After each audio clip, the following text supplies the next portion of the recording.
Goku is the GOAT. He's that guy. And he has been running things for over 40 years now. And throughout those 40 years, we've gotten different interpretations of him, whether it be from the manga or anime, different dubs and series, and even different writers. There have been many different versions of the character of Son Goku. But regardless of the interpretation of Goku, something that has never changed is that Goku is a hero. He's helped people, defended the little guy, protected his loved ones, and saved the world and the universe. He saved the day on many occasions. However, despite his heroics, he still does have his character flaws. He's not the brightest, he's a little bit naive, and most importantly, on numerous occasions he has acted very selfishly. And in recent years, it seems as if fans are really starting to pick up on his selfish actions and becoming highly critical on his character and his choices. And while I do see where they're coming from, I think things may have gotten a little bit misconstrued. So I'm here to set it straight. You see, at his core, Goku is a martial artist. He lives for battle, always looking for the next challenge, the next opponent to take on. And this has been Goku since chapter 1 of the Dragon Ball manga. He's always wanted to get better and push himself. These are the teachings that he learned from his grandpa and from Master Roshi, and he was so adamant on ensuring that Goku would continue to grow and strive for greatness in martial arts that he even became Jackie Chun to prevent Goku to become comfortable in his training and continue to motivate him to reach new heights. So you see, Goku was like this from his inception, but even after his Saiyan heritage was revealed, Toriyama made sure to keep this part of Goku's character intact, with him ingraining Goku's love of battle and becoming stronger into his Saiyan DNA, giving an in-universe explanation as to why Goku will never stop trying his best. I say this to say that these are Goku's character traits and motivations, and this is the vehicle that Toriyama uses to drive the story forward. So when we get moments in this series where Goku may make bizarre decisions, it's important to look at it through the proper lens. The traits that I listed earlier are traits that are at the core of Goku's very being, and when writing Goku, Toriyama always takes these traits into consideration and uses them as a gauge to determine how Goku will behave. The drawback of this, however, is that this makes Goku to come across as selfish or careless, but Toriyama, being the master writer that he is, came up with a way to counter that. What Toriyama began to implement was making sure that Goku's selfish actions ultimately resulted in positive outcomes. In an example, I got one. In Dragon Ball Chapter 2, we were introduced to the character of Turtle. And in Chapter 3, we learned that Turtle has been looking for the ocean for over a year now, but has still not managed to find it. Goku, being the guy that he is, offered to help Turtle find his way back to the ocean. However, at this time, Goku and Bulma had been looking for the Dragon Balls, and helping Turtle would be a diversion that they do not need, which is why Bulma of course rejects the idea.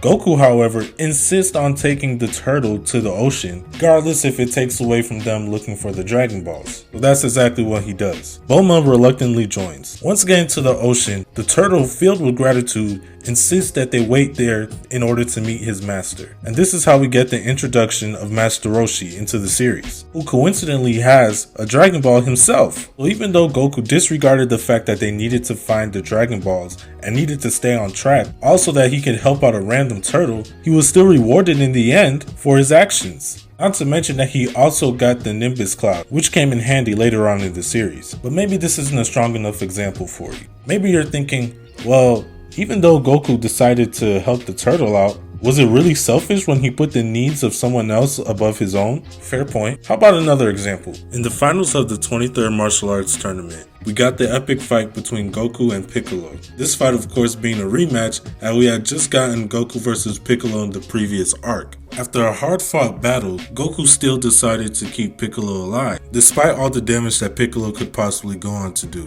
Piccolo, who had left Goku completely thrashed and threatened to conquer the world after killing Goku, was now defeated and helpless. And instead of ending his life, which would have been the right decision, or at least was thought to be the right decision, Goku decided to spare him. Disregarding all his atrocities and crimes that he had committed, Goku decided that leaving him alive would be okay. Mind you, this was his greatest enemy, a guy who, in the previous arc, killed multiple of Goku's friends and many innocent people as well, and planned to subject the world to an era of terror. However, Goku decided to let him live. And what was the outcome? And how did that turn out? Well, 5 years later, Goku would end up being attacked by his older brother Raditz, and his son Gohan was even kidnapped as well. Goku was only able to defeat Raditz due to the help of Piccolo. And even after defeating Raditz and sacrificing his life in order to save his son, Piccolo went on and trained Gohan in preparation for the Saiyans, and was a key factor in holding them off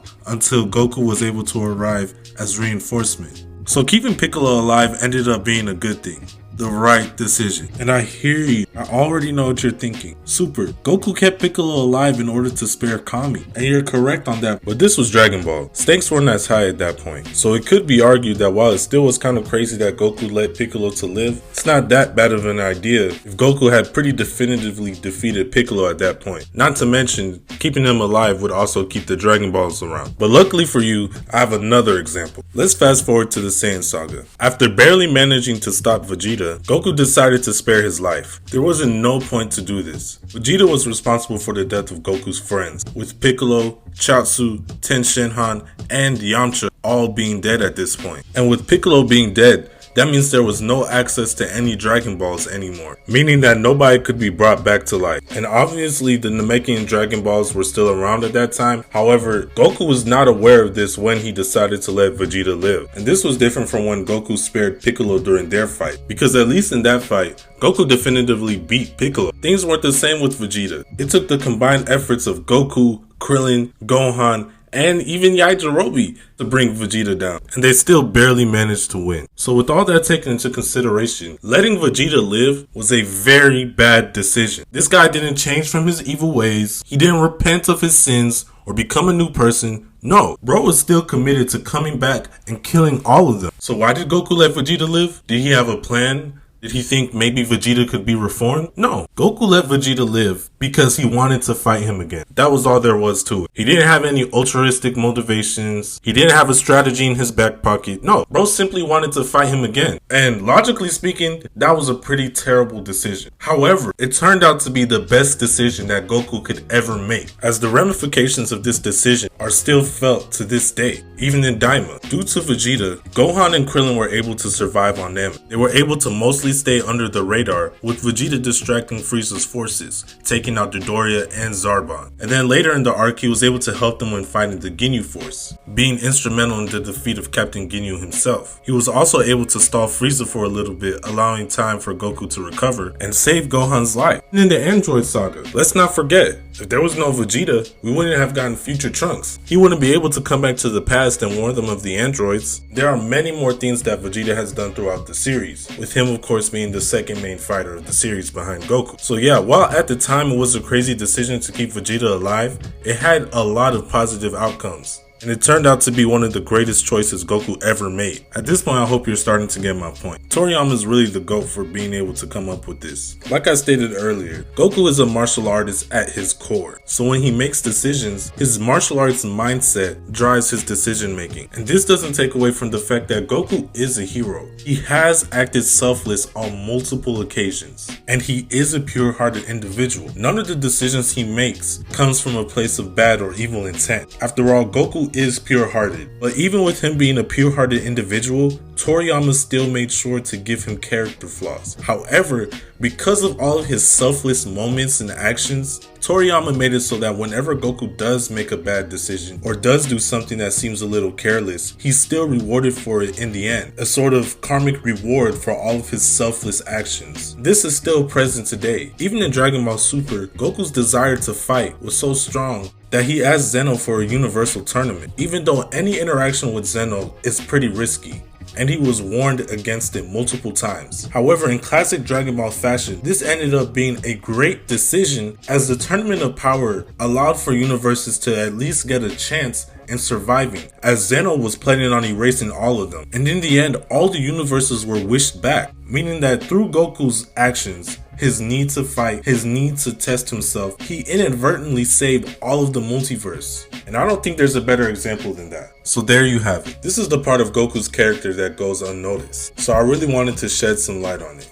Now, if you've made it this far in the video, I want to give you my thanks. I really appreciate you supporting me and watching this video to the end. I also want to thank everybody who subscribes to the channel. I really appreciate your support. It means a lot to me. And I hope that you continue to support me on this journey. If you enjoyed this video, make sure to check out some of the other videos on my channel. I'm sure you'll enjoy it. I do a lot of Dragon Ball videos and a lot of One Piece videos as well. And I actually have a Naruto video coming out pretty soon. So make sure to give that a look. Check out the videos, you feel me? Hope you like them. With that being said, this brings me to the end of the video. Make sure to like and subscribe and turn on your post notifications. And it's the boy who cried Super Saiyan signing out.